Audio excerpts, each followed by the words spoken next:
Welcome to the Dusty Muffins, where menopause meets sisterhood and strength.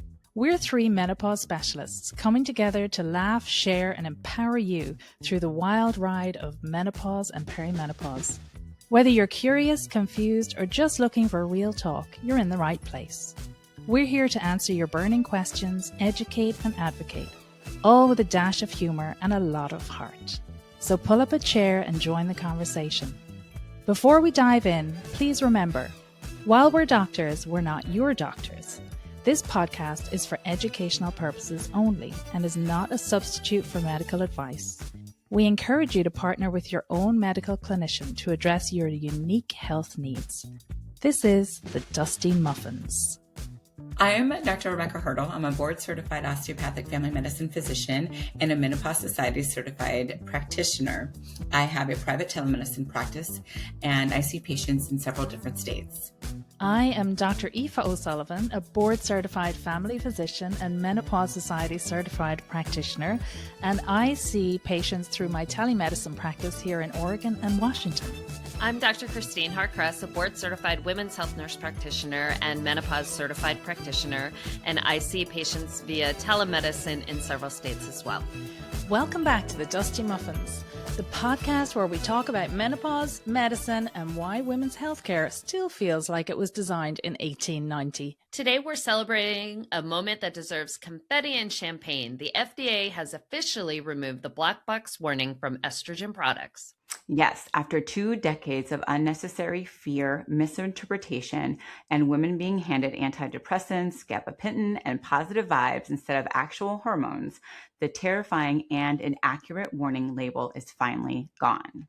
So today we're breaking down what the black box warning was, why it never belonged there in the first place, why local low-dose vaginal estrogen got dragged into the mess, and what this means for women and clinicians moving forward. Spoiler, as many of you already know, estrogen didn't suddenly become safer yesterday. The labeling just finally caught up with reality. Yeah. All right, everyone. So happy 2026. Yeah, woo-hoo! Happy 2026. We're back. You. We all did the whole holiday thing and kids and family and Thanksgiving and sports and all the stuff, yes. Right? Conferences. All the things. Mm-hmm. And so we're back. It was a busy end of the year. Oh, yeah. Everyone's New Year was good? It was good. Yes. Yeah. I'm ready for January to be over. I don't know what it is. I really do not like this whole month. Like January is cold. Just so cold. It's long. And it's cold. And it's dark. And I get up when it's dark. Get off work when it's dark. I know. I'm ready. If we could just fast forward through January every year, I'd be really happy. But I think I decided this year, I forgot until January how much I don't like January. And so I am going to next year plan a vacation in January so I can like January. Yeah. Yeah. I usually like to do a vacation January or February.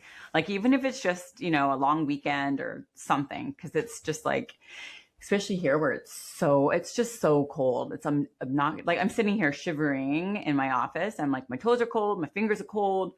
That's because you live in the Arctic tundra. I know, it's terrible. Well, before we get started, Rebbecca and I are celebrating our 1-year anniversaries this month of our practices being open. That's right. That's right. That's right. Congratulations. I can't believe it. I cannot believe it's been a year. Me either. It seems like yesterday, and it's been awesome. We've been, just super happy, really proud of everything, where we've been to where we all are now. And so it's awesome. I know. Congratulations, you two. Yeah. Yeah. Well, you're not far behind us, girly. I didn't open till April. Oh yeah, I guess so. She was methodically preparing, and I just went wing it. Do I have an intake form? And do I have an EMR? Good enough. I'm just going to roll with it. You got to start somewhere because you're constantly like fine tuning. I feel like it's like owning a house, when you're like always like, are you ever done with the house? I don't think so. No. I'm one of those, what's that saying? Perfectionism is the enemy of doing anything or starting or something like that. That's me. I know. Every time I think like, okay, when I get this done, I'm going to be done. And then there's 5 more things on the to-do list. Oh yeah. And that too. Well, let me go back in there and fine tune that little piece. Well, I think too, like the way, like the things that we were interested in and the things that we thought were all part of midlife care have evolved this year. Yep. With the conferences we've been to, like yeah. gut health being so important. I had not done weight loss until 2025. So, and now it's about, well, what are we going to do for longevity? So it's like, it feels like, Evolving we're quickly. constantly evolving because midlife care isn't just about hormones anymore. Right. Yeah. Right. And probably never was, right? We just didn't realize it. Yeah. It goes so deep. Yeah, it does. It does. Anyway. All right. Awesome. So we're glad to be back. We're ready to be back. We missed y'all. And let's hit this off with what the black box warning actually was. So this was introduced after the early 2000 WHI results that one size fits all warning applied to every estrogen product, included risks of breast cancer, heart disease, stroke, and the probable dementia. That one actually cracks me up all the time. Probable dementia. It failed to distinguish the different routes. So your oral versus your transdermal versus your local vaginal estrogen or your systemic. It also failed to take into account age of the woman and the timing. So how many years past menopause was she? And so what happened with this then is widespread fear. Everyone wanted off their hormones. So prescribing collapsed, the misinformation exploded. And we were, women pretty much flushed all of their estrogen products down the toilet and called their physicians in, frantic, trying to get off of their products. Yeah. Because, can we talk about what they did for a sec? Yeah. That meeting that they had at the WHI and how this happened. Yeah. You want to take it? Yeah. I mean, briefly, the incidence of breast cancer had just been going up and down and up and down and up and down, as you would expect it to do, all along the kind of baseline. And so there was nothing unusual about this number. It had been this number before. But the thought is that this study was very expensive and they were being dragged up in front of Congress all the time to explain where this money was going, and got to the point where they weren't seeing any amazing results and didn't have great reasons for keeping the study going and needed to find a way to finish it. And so they chose to do it this way. So a small group of the writers got together, wrote an article for JAMA, one of the biggest, most prestigious journals in America, and wrote media releases and released it all before telling any of the rest of the investigators. And when they went on television, for instance, instead of saying, the incidence of breast cancer has changed from 4 women out of 1,000 to 5 women out of 1,000 over 5 years, they said it's increased by 25%. Mm-hmm. They knew exactly what they were doing because there's a difference between relative risk and actual risk, right? Yep. Yep. It was really thoughtful. Right. Yeah. And the biggest problem was that it went out through the media, and, back then we didn't have the same, connections through internet. And so it was weeks before providers actually got a copy of those results. And so, we've talked about this before, that, that day the phone in our department rang off the hook, and we were all absolutely frightened that, we were increasing women's risk of breast cancer, that all these women, lots of patients wanted mammograms as a result. And so we pulled everybody off of it. And, for years, we only would prescribe for those people who were, quote unquote, bad enough, which we determined, and tiny, tiny little doses that were not protecting their brain or their bones, or even, completely improving their quality of life. And then after 5 years, we're like, you got to come off. You've been on it too long. And so, it was just a really crazy day. And the 40% of women were on hormone therapy back then, as compared to, I think I heard the latest number is 3%, which is better than the 1.8% that was quoted at the Menopause Society meeting in 2024. Yep. I always say definitely less than 6% now, right? And the fact that, not only then were women taken off all of their hormones, then their symptoms weren't really addressed. They didn't understand, they weren't taught. Well, then we have that whole group of clinicians then that missed out on that. So, that was around the time that I started medical school. Mm-hmm. And so, I just don't remember any of those things. And certainly it wasn't in my, my toolkit for women. Mm-hmm. A whole generation of clinicians. Mm-hmm. Came out not knowing anything about this. But what became, the new tagline, the new diagnosis was fibromyalgia in the mid 2000s. Yes. And, if you line up perimenopause symptoms and fibromyalgia, they align quite nicely. And I really, think that, women wanted answers. Providers didn't have the knowledge to understand it was perimenopause. So now they had a diagnosis, and then they had, an explanation for why women felt this way. And then they were treating them, with gabapentin or other, or non-steroidals or anything that they could to try to minimize some of their symptoms. And so I don't hear these days very many people coming in anymore with a diagnosis of fibromyalgia. Yeah, I think in the family medicine setting, we still have it, I would say, mostly as women that were diagnosed maybe in the last 5 years, right? Mm-hmm. Not as much in the current day. I don't know if it's because they're just seeking out care with their, practitioner that is now saying, I wonder if this is hormonal.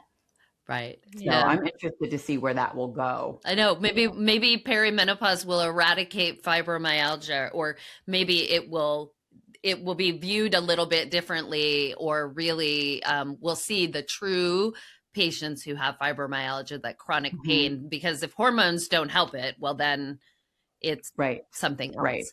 Right. I think one of the things, about the class labeling, that is really been difficult is that, in the, by putting that class labeling, by putting the black box warning on every type of estrogen, oral and transdermal, is that it's like that's like comparing apples to oranges when you lump them all together, because, oral estrogen does increase the risk of clotting slightly.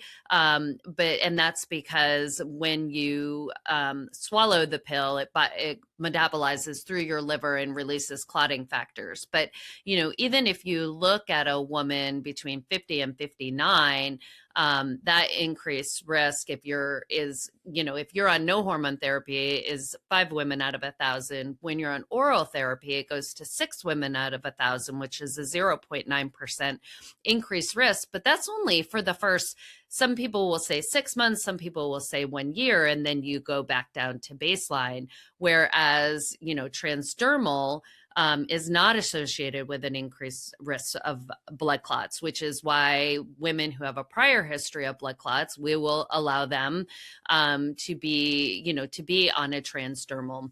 And then, of course, vaginal estrogen is not systemically absorbed, and it works where you put it. And during an initial load on day 2, you'll see a slight increase in your estradiol level if we were to draw your blood, but then that goes back down to negligible levels in your blood after that. And so we shouldn't have applied this to all estrogen products. Struggling with mood swings, low energy, weight changes, or feeling dismissed about your hormones?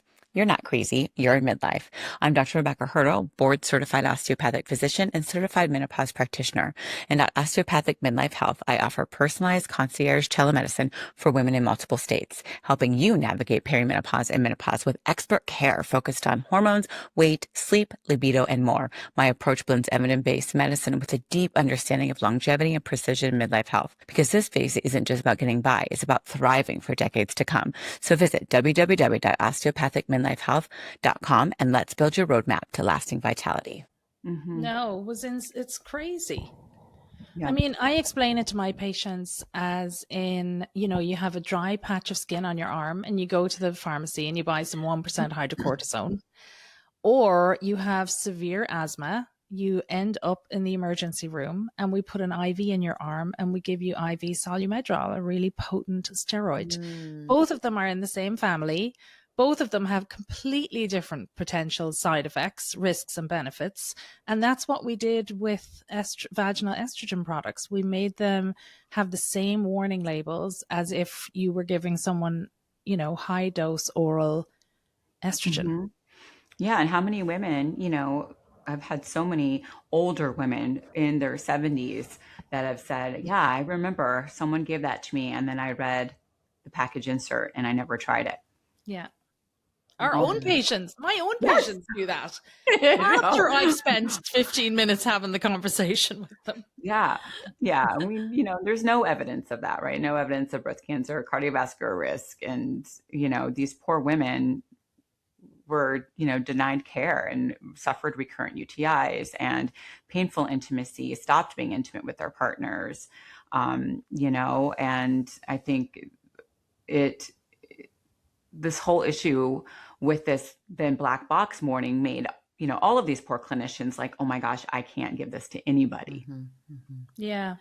I kept hearing this float around the internet that a year's worth of treatment with low dose vaginal estrogen was equal to about one birth control pill. So one day I did actually sit down and do the math. You did? And yeah. And the birth control pill is such a nerd just like us. I love it. Birth control pill is ethinyl estradiol, which is a very potent synthetic estrogen, has a strong effect on the liver. And estradiol is much less potent, much more gentle, much more natural. So you can't do like a direct comparison, but in as close as we could get, I figured that it was somewhere between 1 and 2 oral birth control pills for the whole year of vaginal estrogen. I mean, I love telling my patients that because I really feel like it makes them feel better about taking it. And I also warn them that you may get to the pharmacy and your pharmacist may say, now, this is going to kill you, don't you? And it's going to give you breast You're going to cancer. take both together?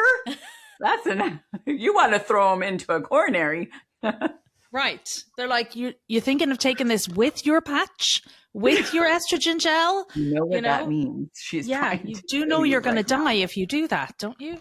So it's really terrifying for patients. Well, what always amazes me now is that when I'm doing like initial intake calls with patients or prospective patients, I will always ask them, has anybody offered you vaginal estrogen? And it's amazing how clinicians even today, like, they don't ask those things. And there's so many women that come to me. I mean, I would say 9 out of 10 women are not on vaginal estrogen when they see me. Even if they're menopausal, I'm like, are you kidding me? I'm like, I think all women at the very least, even if you have an anti-hormone provider, they should provide you vaginal estrogen for the 50% decreased risk of urinary tract infections. I think at the very, very, very least, that you really need to push people and push them on the why not. I think at this point, like every family practice primary care provider in the United States of America should be asking that question, at least giving that. Yep. Regardless of your biases. But I mean, how many patients can you think of that you've seen who've come to you on daily antibiotics for UTI prevention? Or they'll say, I have to take an antibiotic after sex. Yep. or I'll get a UTI. And like, there are so many patients who see their primary care clinician, their OBGYN, their urologist for recurrent urinary tract infections, and nobody has put them on estrogen. And no culture, right? If I could yell that from the rooftops, do not treat without a positive urine culture.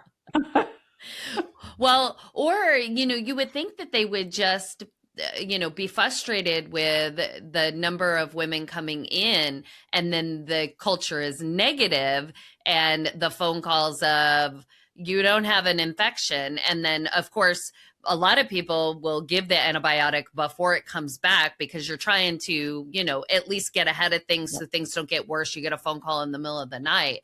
And then all that antibiotic use is just killing their gut microbiome, which, then. And their vaginal microbiome. Exactly. Right? All of it. Yeah. So it's such a mess. And I think, it's important to kind of go back and, I don't know if you want to go over kind of like, how that study was different with the women that they, chose in the study, and the types of medications that they used. Oh, yeah. So when they were choosing women for the study, we had a lot of observational evidence already that if you started taking hormone therapy during perimenopause or menopause, that it was very protective for your bone and your brains and your heart and whatnot. And so back around that time, we got our first lead of the NIH, who was a female. And she got some funding and wanted to put it towards women's health.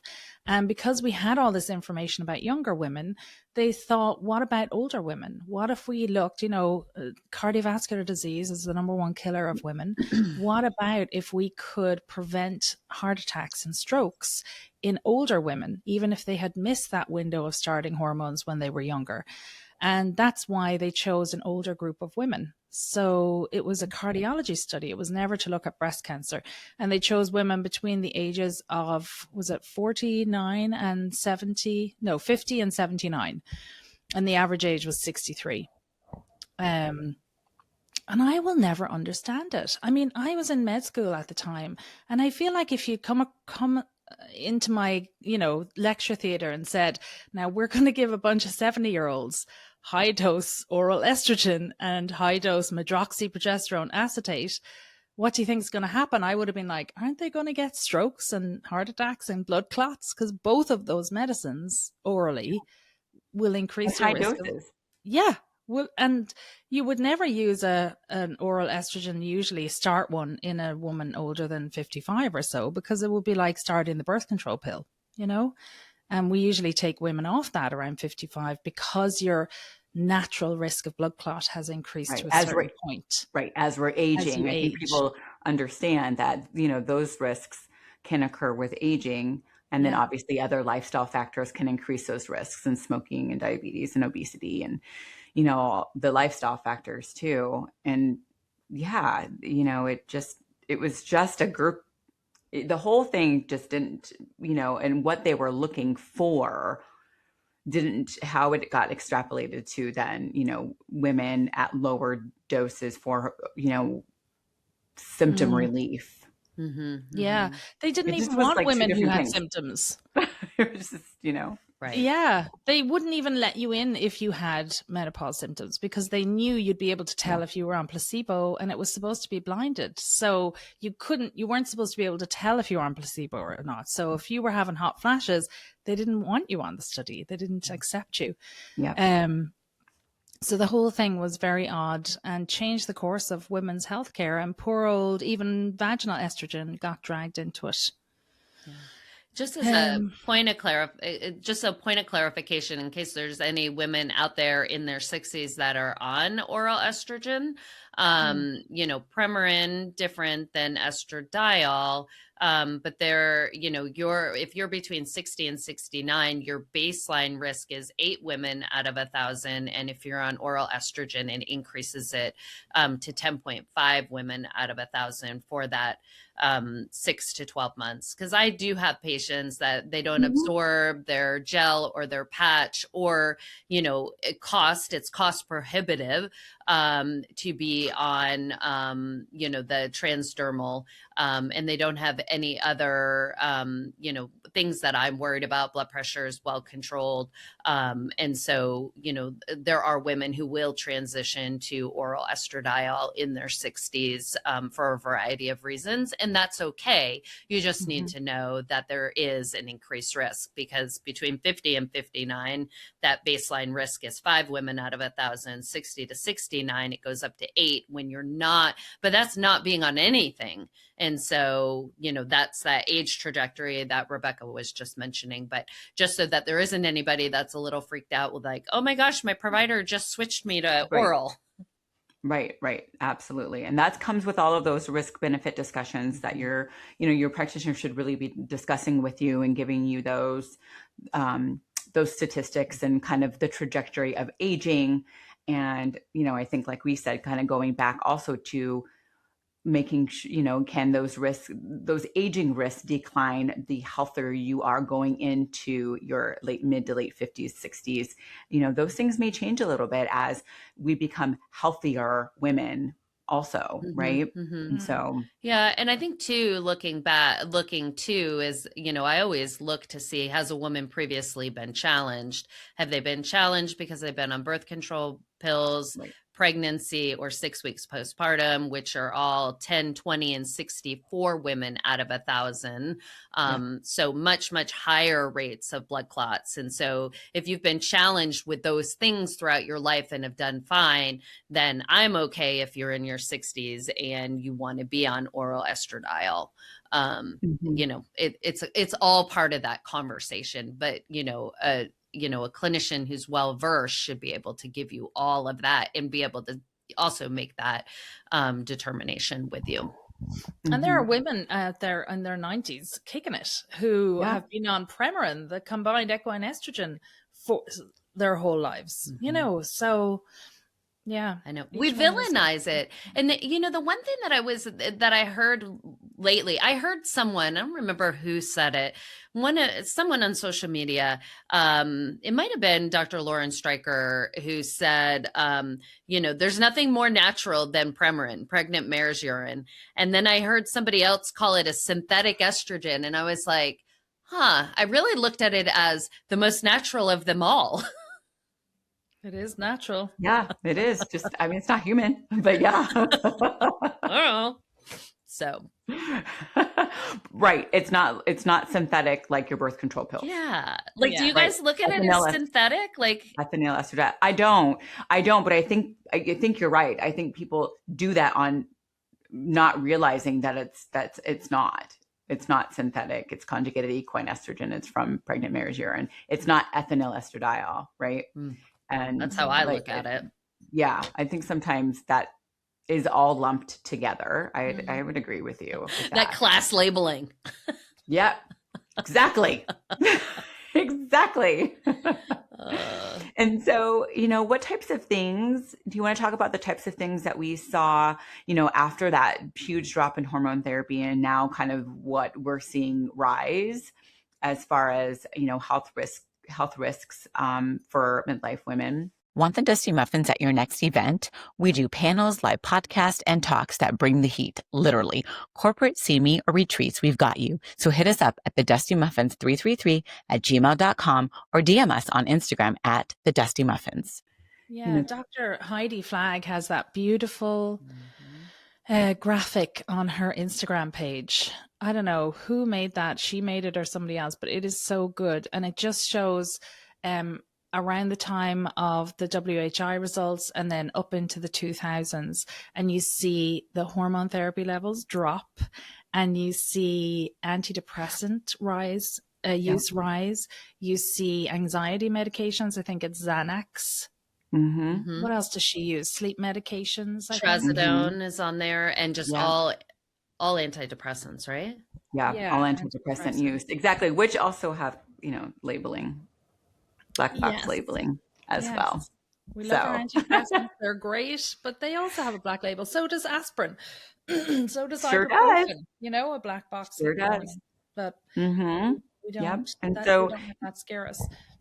so part of those things that now we see that now we're having to deal with, we saw fracture risk go up, or fractures go up, right? Because osteopenia, osteoporosis, which estrogen protects us from.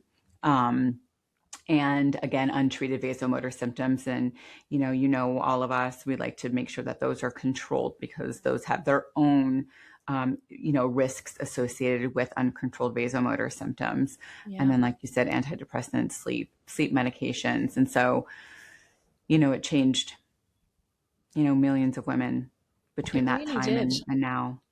And, like our prison system, our nursing home system is privatized in this country. In other countries, the nursing homes are run by the government and they don't want people in them. Our nursing homes here are privately run. They are worth big money, and they have become packed to the brim with fragile women who have been in the hospital for urinary tract infections, for urinary sepsis, and are transferred then to a nursing home, who fractured their hip, and maybe they're not in a good enough shape to be operated on, or they've been operated on and now they're recovering in the nursing home. For women who have whose cognitive states have declined, they have dementia. So those are the people in our nursing homes, cramming it out the doors. Yes. I was there yesterday. Every single bed is full. Yes. And there is not one woman not rolling around in a wheelchair. And most of them are yelling and screaming from their beds because they're confused. Mm-hmm. Yeah. If ever, every Sunday when I go to the nursing home to see Aunt Mary, I remind myself that I will never, never, never stop taking my hormone therapy, because if nothing, like I would rather, have a slight, like if I get breast cancer, I take care of breast cancer. But I would like to preserve my mind and my mobility for as long as humanly possible. I already feel like some days I got dementia. I can't remember anything. Oh, yeah. We understand that. We're all in that together. Car key. Yesterday, I was just annoyed at myself. I go through the house and I'm like, you know what? None of you have to be annoyed at me. I'm more annoyed at myself every single day because I can't remember where I put anything, because I put something somewhere and ultimately I just hide it from myself. And then I'm like yelling and screaming. That's because you're too busy cleaning things up. I was trying to get like the Ring cameras off to charge them, and I couldn't find where the little like doohickey comes where you pop it off. Yeah. That's the worst thing is when you put somewhere when you put something someplace safe. You're like, oh, I will put this in a safe spot now. And then you think about it. You're like, don't forget. And that's it. You're never going to see it again. Ever. Nope. It's gone. I have got to be a creature of habit. Like, I'm driving my husband crazy because I have to put everything in the same spot. And he'll try to help me because, as you all know, everybody laughs at me. My phone is always dying. Always. Always. And so Christine doesn't know she has ADHD, but we do. No, she does. And he'll pick up my phone and put it in some random part of the house to plug it in. And then I'm walking around. I'm like, he's like, I was just trying to help you. I'm like, please don't help me because you ruined my pattern. I'd rather find my phone dead than not be able to find it. I'm like, and it freaks me out if I can't find things. And you have it attached to your watch? I didn't have everything attached to my watch. That's the only reason I own an Apple Watch. Is the only way I could find my phone when I ping it. And now the new watch, it's like playing hot or cold because I can ping it. And then the new watch tracks down how many feet you are away from your phone. I'm like, this is fantastic. So like when you walk away from it, they're like colder. And then you walk through it, they're like that's hotter, cool. hotter. That's amazing. It is really cool. Yeah. Cause sometimes I ping it and then I'm like, I have no idea where that is. Oh. So then I'm like, going around to the house, repeat ping. Well, the best is when you're talking on the phone and you're like, what'd I do with my phone? All the time. I've done that with you before. I know. I'm like, you mean the one you're talking to me on? 100%. Yeah, I know. Well, or it's in my pocket. So, like about this FDA back on, like, I love it. We haven't been together in a while. We're digressing a little bit, but the one thing that I find really interesting about the FDA is I would have thought everyone would have been so excited.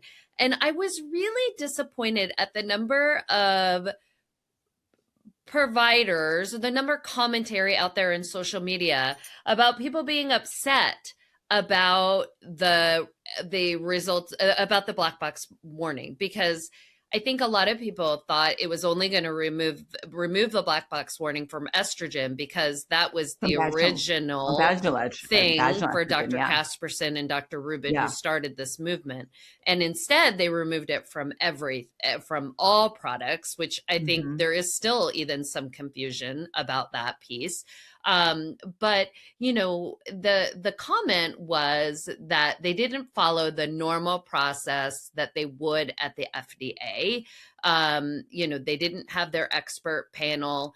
They said there wasn't a commentary review period for people to submit. Now that part is absolutely wrong, because I remember getting that commentary and putting some. So, I mean, what are your thoughts about the supposed didn't follow the process and whether or not that was right? I think the main problem is with the current administration.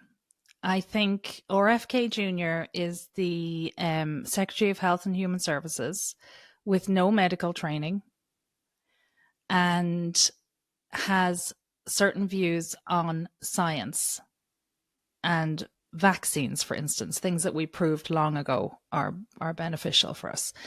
And then there's Marty McCary, who does have a history of making some strange comments about some scientific things, and also women's choice, for instance, in abortion.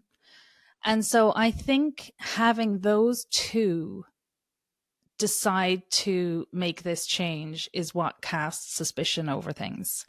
I think if it had been anyone else nearly, it wouldn't have caused such a ruckus. But I think the concern is that this administration, in a lot of ways, feel there are no rules. And so one of the ways we saw this was for them not to go through the usual red tape that takes years to go through. They cut through it all and they just did what they wanted. They made it happen. Marty McCary had written a book. Part of it was about the WHI and what a travesty it was for women's health. And I think he went into his new job thinking, I'm going to fix this, And I think there's a lot of people out there who were worried that if they would, it wasn't so much that the label came off everything, but the way it was done, and that they would do that then to other things. Like they would say, oh, we've had a meeting on whether or not women should be free to have an abortion or a termination. And we've decided, no, you don't need to be able to do that. It's now illegal. And so I think they were worried. That was one of the concerns, at least, that at least we used to have some kind of algorithm we worked through, and now that was gone. Half of me, I understand it. I don't agree with it, because I think this may be the only positive thing that comes from this administration for women. And I will take it. If you look at their Project 2025, they have some really concerning plans for us. So if this is all we get out of it, then I'm taking it without complaint. Yeah. I think that it needs to come down to, what is best for the health of women, and take it and go with it, regardless of, what people's views are and how they, feel on either side. And, I think a lot of the academics were probably upset at that because it wasn't done the way that was supposed to be done. But I think that this is a huge win for women's health. And I think we need to, and now we need to take that and we need to do all the things that we were trained to do as clinicians, risk benefit discussion, start teaching women, start teaching all of those clinicians that did not get the education, and, and move forward with being able to take care of women the way that we're supposed to. Because it was just righting a wrong. Yeah. Correct. Like it should never have happened in the first place. Yeah. Yeah. Yeah. And I agree with, it wasn't done right the first time. It wasn't based on any science to put it on there. So who needed science to take it off there? Well, and you know, I mean, it makes sense why people are a little bit, you know, distrusting. And I think too, some of the commentary was, you know, with that first FDA meeting, you know, some of the room at that meeting were well published in academia, which, you know, there is a proportion of people who feel like they're the only ones that should be, you know, leading the trajectory of hormone therapy, writing the guidelines, you know, the same people who don't prescribe and are very afraid of hormone therapy and don't optimize. And then part of the room came from quote unquote social media. But I think what they failed to remember is those social media folks completed residencies and, you know, are all attending, and maybe they aren't published, maybe they decided not to work in academia. They stayed building practices and taking care of thousands and thousands of women. And where academia failed, everyone that's on social media, ourselves included, have really had to learn all of this from each other, from within, and not be afraid to take observational data, which isn't the best data, but to at least be able to apply it to our clinical practice so that we can get some help from women. And so, you know, for those people who, you know, are like, well, you should have followed the process. Well, we've had 23 years to follow the process. Academia has not gotten us at all ahead. It's been everybody on social media helping women advocate for themselves.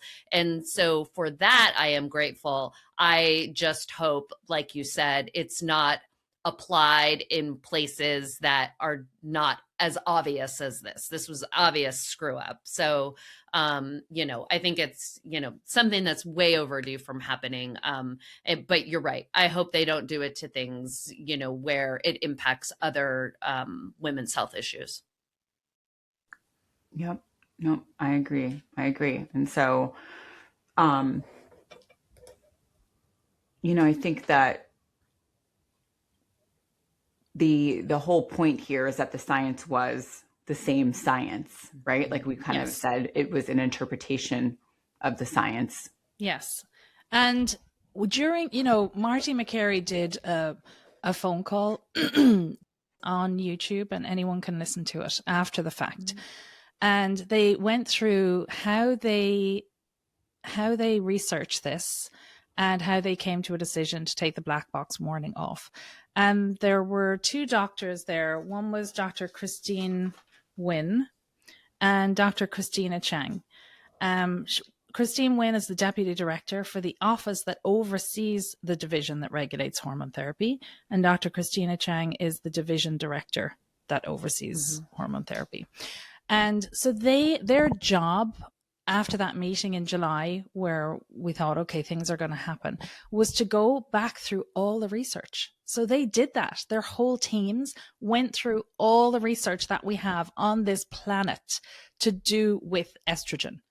And they came to the conclusion that there should not be a black box warning on any of the estrogen products. And there will still be a leaflet that comes with your estrogen.